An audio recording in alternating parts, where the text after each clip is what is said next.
Did you know 87% of catastrophic engine failures are preventable? I pushed my truck past 700,000 miles using just 13 simple habits. Engines don't just die, bad habits kill them. And you can start fixing yours today, even if it already has issues. Let's dive in. Habit number 13, the 5,000-mile rule. Dealers and oil companies love to say, 15,000 miles on synthetic is totally fine, but that's marketing fluff. Here's the rule I follow and swear by. On brand new engines, do your first oil change at 1,000 miles. That flushes out metal shavings left over from factory break-in. After that, change it every 3,000 to 5,000 miles, or every 6 months, whichever comes first. Never go longer. Ignore this, and you're grinding metal on metal before you even hear a noise. I've seen sludge so thick it looked like black tar. If you do your own oil changes, inspect your oil filter. Cut it open, check the pleats for metal, then shine a flashlight into the drain pan. A metallic shimmer indicates that internal wear has already begun. Forget lab tests and synthetic promises. This is real-world car care. Stick to 5,000 miles or 6 months max. It's the easiest way to avoid a $12,000 repair bill you'll never see coming. Habit number 12, the one oil rule. Changing your oil is half the battle. Using the right oil, that's what keeps your engine alive. Too many people just grab whatever's cheap off the shelf. Big mistake. Every oil isn't the same, and your engine knows the difference. Let's break it down. When you see something like 5W30, that's not random. The 5W means how the oil flows in winter, that's the W. Lower numbers equal to thinner oil in the cold, which helps during cold starts. The 30 is how thick it stays at operating temperature. If your car calls for 5W30 and you dump in 10W40, congratulations. You've just stressed out your oil pump and messed with flow rates. Conventional oil is cheaper but breaks down faster. Synthetic lasts longer, resists heat, and flows better in extreme cold. This makes it perfect for modern engines, turbos, or people who want to get their car to 500,000 plus miles. Synthetic blends are a middle ground. They're okay for older engines that leak, but not ideal long term. Check your owner's manual. Don't trust the kid at the quick lube. And never guess, because the wrong oil? It doesn't just hurt performance, it kills engines. Next, let's talk about something only eagle-eyed drivers never miss. Habit number 11, the leak trap. Let me say this loud. There's no such thing as a small oil leak. That tiny drip you keep ignoring? It's a ticking time bomb. I've seen a $3 gasket leak turn into a $4,000 engine rebuild.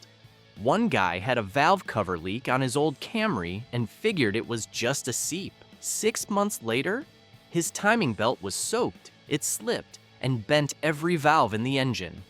Oil leaks don't just make a mess in your driveway. They wreck oxygen sensors, kill rubber belts, and soak electrical connectors. And once oil drips onto hot engine parts, like the exhaust manifold, you're risking a fire. And here's the sneaky part. Modern engines burn oil, especially small turbocharged ones.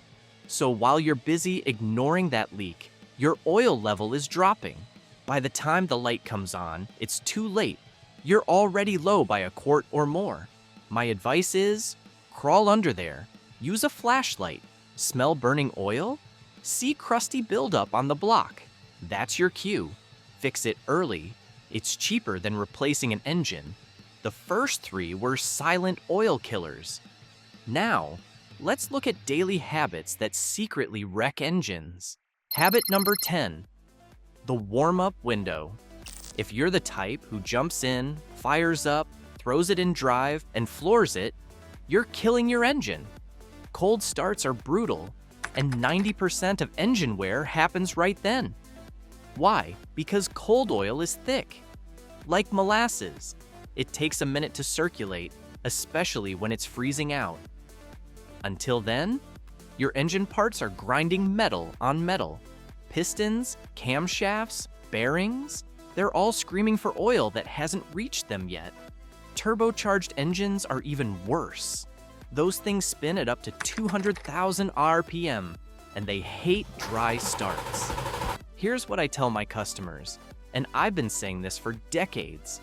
Let your engine idle for 30 seconds to a minute before driving, and for the first 5 to 10 minutes of your drive, keep the RPMs low. No racing, no flooring it, no towing. Just let everything come up to temp. Oil, coolant, transmission fluid. Warming up is not old school, it's smart, especially if you want your engine to see 500,000 miles or more. But what should you do after that warm-up? Most drivers get it completely wrong, and here's how. Habit number 9, the idling myth. I just told you to warm up your engine, but that doesn't mean sit there idling for 10 minutes like you're running a generator. Too much idling is just as bad as cold revving. Here's why. When you idle too long, your engine doesn't reach optimal temperature fast enough. That means fuel doesn't burn clean, and you get a nasty buildup of carbon in the combustion chamber and intake valves, especially with direct injection engines, like those in a lot of modern Fords, Hyundais, and Volkswagens. You leave those things idling all day, you're gumming up the intake valves with carbon that'll cost you $500 to $1,200 to clean later. Worse, during long idle times, your oil pressure stays low. That means upper-end parts like cams and lifters aren't getting the flow they need. Over time, that causes premature wear and sludge. You don't need a remote start idling for 20 minutes in the winter. You don't need to run the AC for 30 minutes in the summer with the engine sitting still. Warm it up smart. Start, idle for 30 to 60 seconds, and then drive gently. That's the sweet spot. If this kind of no-nonsense car advice is helping you out, do me a favor, like, share, and subscribe so you don't miss the next one. Habit number 8, the PCV valve bomb. Most drivers don't even know what a PCV valve is, and that's exactly how engines get wrecked. It's a $10 part that can cause $2,000 plus in damage if you ignore it. PCV stands for positive crankcase ventilation. It's a little valve that vents pressure and blow-by gases from your engine's crankcase and reroutes them back to the intake to be burned off. Sounds simple, right? But when it clogs, and it will clog, pressure builds up. That pressure pushes oil past seals, ruins gaskets, fouls spark plugs, and can even crack the valve cover or blow out rear main seals. I've seen engines where sludge built up like chocolate pudding because the PCV valve was stuck shut. And I've seen oil starvation issues caused by vacuum leaks from a PCV valve stuck open. You should replace the PCV valve every 30,000 to 50,000 miles, or sooner if you drive a lot of short trips or notice oil leaks starting from odd spots. It takes 5 to 15 minutes to swap on most cars. Cheap insurance for a healthy engine. You can replace the PCV and still wonder why your fuel mileage is trash. Chances are, you've ignored this next critical sensor for years. Habit number 7. The MAF sensor secret. If your car feels sluggish, idles rough, or drinks more gas than it used to, your MAF sensor might be filthy.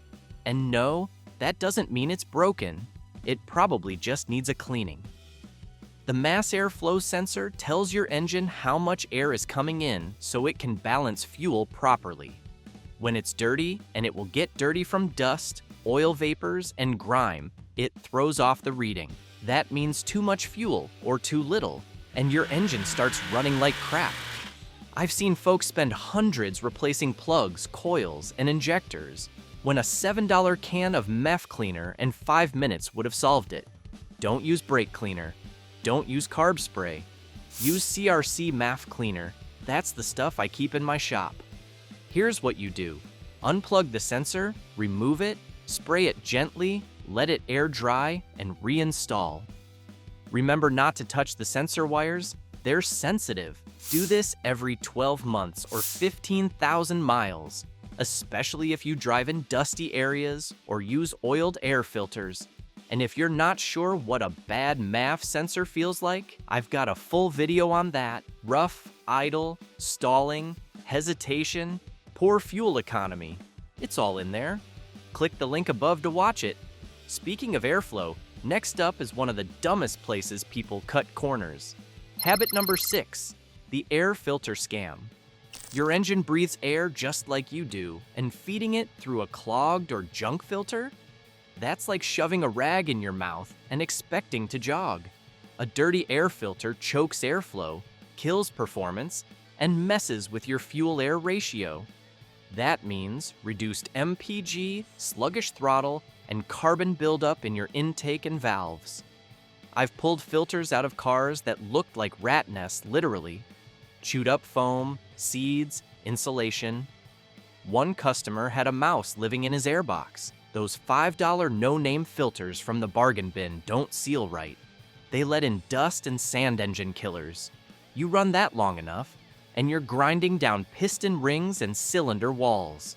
My advice, stick to OEM filters, Wix, Fram Ultra, K and N if cleaned properly, or Bosch. Replace them every 15,000 to 30,000 miles, or sooner if you're in dusty areas. And here's a tip. Hold it up to a light. If you can't see light through it, toss it. What happens when it's time to ignite that air?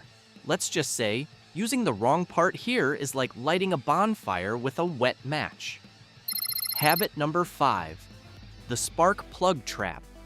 I don't care if you drive a Civic or a Corvette, your engine is only as good as the spark that lights it. And when you throw in junk plugs from a no-name brand, you're asking for misfires, poor fuel economy, and long-term engine damage. Spark plugs aren't just plugs. They control combustion timing, burn efficiency, and even emissions.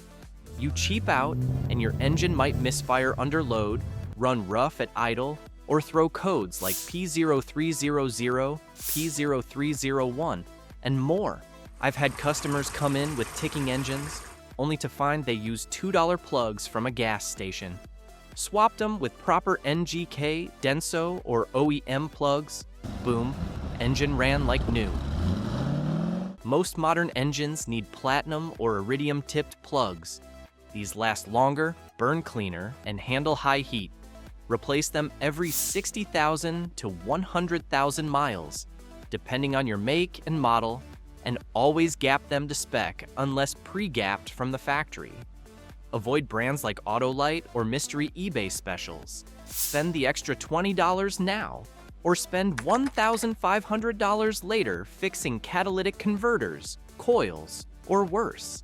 But what happens when something still feels off? There's a warning most people ignore until it's too late. Habit number 4. Stop ignoring the check engine light. That little amber light? Yeah, that's not a suggestion. It's your car saying, something's wrong. Fix it now before I brake for real. I've seen people drive for months with the check engine light on. Engine sounds fine, right? Then boom, melted catalytic converter, scorched pistons, shot sensors, transmission stuck in limp mode, all because they ignored it. Here are some of the most common codes I see and what they actually mean. P0171 or P0174, engine running too lean, air or fuel problem. P0300, random or multiple misfires usually indicate coils, plugs, or fuel issues. P0301 to P0308, misfire in cylinder 1 to 8. P0420, catalyst system below efficiency, your catalytic converter is shot or close to it.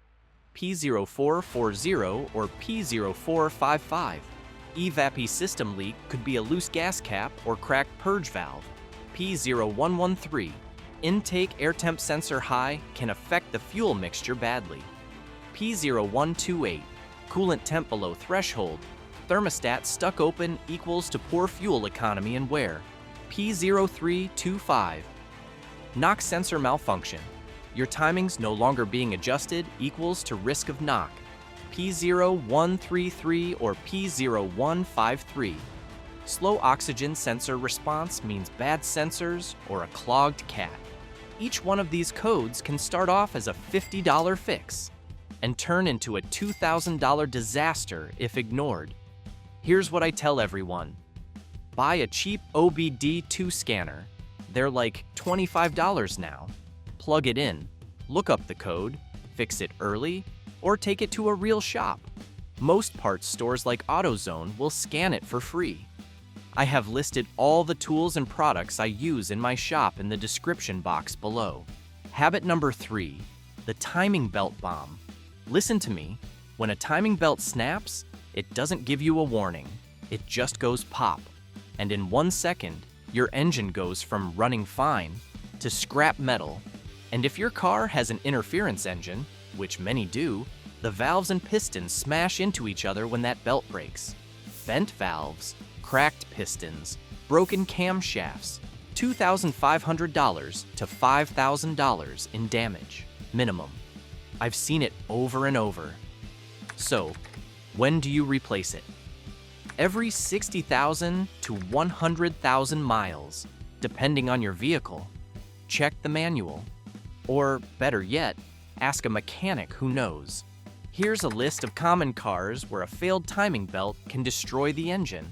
Honda Accords and Civics, 90s to 2000s. Toyota 4Runner and Tacoma V6, early 2000s. Subaru Outback and Legacy, 2.5-liter non-turbo. Mitsubishi Lancer and Gallant Chrysler Dodge, 2.7-liter V6, notorious belt snappers. And while you're in there, replace the water pump, tensioner, and idler pulleys. You already paid for labor. Don't be cheap now. Don't be the guy who waits for a sign. The only sign you'll get is a silent engine that won't turn over. Change it before it breaks, or pay big when it does. This next one seems harmless, even normal. Habit number 2, the short trip killer. I'm talking about those 1 to 3 mile errands, school drop-offs, grocery runs, daily commutes where the engine never fully warms up. When you do that over and over, your engine oil never reaches full operating temperature, around 210 degrees Fahrenheit. That means it can't burn off moisture, fuel vapors, and combustion byproducts. So what happens? Condensation builds up inside the engine. That water mixes with fuel and oil, creating a milky sludge that coats internals and clogs PCV systems. You won't see it right away, but give it a few months, and now you've got corroded internals, stuck lifters, and engine varnish. I once tore down a Toyota that was babied with short trips its whole life, only 80,000 miles, but inside looked like it had been run for 300,000 without an oil change. Here's the fix. Take your car on a good 15 to 20-minute highway drive once or twice a week. Get it hot, let the oil do its job, and stop thinking that driving less equals less wear. Because half-warmed engines wear faster. And if you really want to wear your engine out fast, go ahead and ignore the last tip. Habit number 1, the overload effect. Your car is not a dump truck. It's not built to haul bricks, concrete, or the entire contents of your cousin's apartment. Every vehicle has a gross vehicle weight rating. That's the max weight your car can safely carry, including passengers, cargo, and fluids. Go over that, and you're stressing everything. The engine, transmission, suspension, brakes, even the frame. I once had a guy load 10 bags of cement into his 4-cylinder Toyota Corolla. That little engine was screaming in first gear. And guess what? A week later, blown head gasket, engine overheated, radiator cracked, and the trans started slipping. All because he treated his car like a moving van. Here's what happens when you overload. Engine runs hotter and works harder. Cooling system struggles to keep up. Brakes fade quicker, transmission overheats, and fuel economy tanks. And if you've got a small car or light SUV, keep it real. Don't tow more than it's rated for. Don't pile 6 adults in with a trunk full of gear and think you're just going down the street. Check your door sticker for max payload and tow ratings. Respect those numbers, or get ready to replace the parts you wore out too soon. If you've stuck around this long, you've earned the secret that's kept my F-150 alive for over 2 decades, and most drivers overlook it completely. Bonus tip number 1, the Coolant Con. Coolant is not a lifetime fluid, no matter what your owner's manual tries to sell you.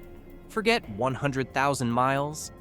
That's a sucker's bet that ends in a $1,000 meltdown. Here's the brutal truth. Even long-life pink, orange, or blue coolants break down.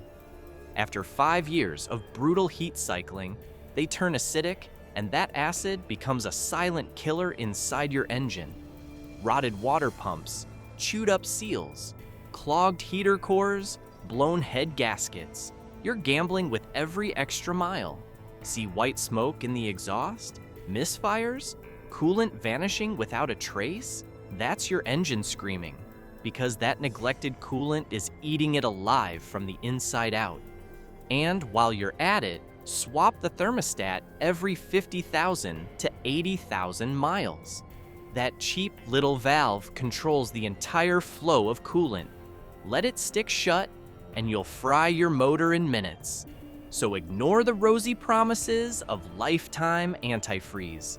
Flush your coolant every 5 years or 50,000 miles.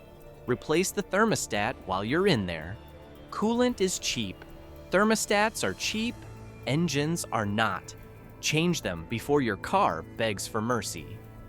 Bonus tip number 2, throttle body cleaning every 50,000 miles. Sticky throttle response, rough idle, hunting RPMs, and sluggish acceleration? That's carbon gunk blocking the throttle plate. The engine can't breathe right, and you pay the price in wasted fuel and strained components. It gets worse. Your car's computer tries to compensate by messing with idle airflow and fuel trims, which just buries you in even more issues. Misfires, stumbling, hesitation. That's why you clean it before you notice the symptoms. Every 50,000 miles, crack open the throttle body, wipe away the carbon, and keep the airflow smooth. It takes minutes, costs pennies, and saves you hundreds in the long run. Now that you know how to prevent costly engine damage with 13 smart habits, but there's one more crucial element you're probably overlooking. In my next video, I'll show you 19 dangerous mistakes that are quietly killing your automatic car. Click the video on screen now to expose the silent killers under your hood.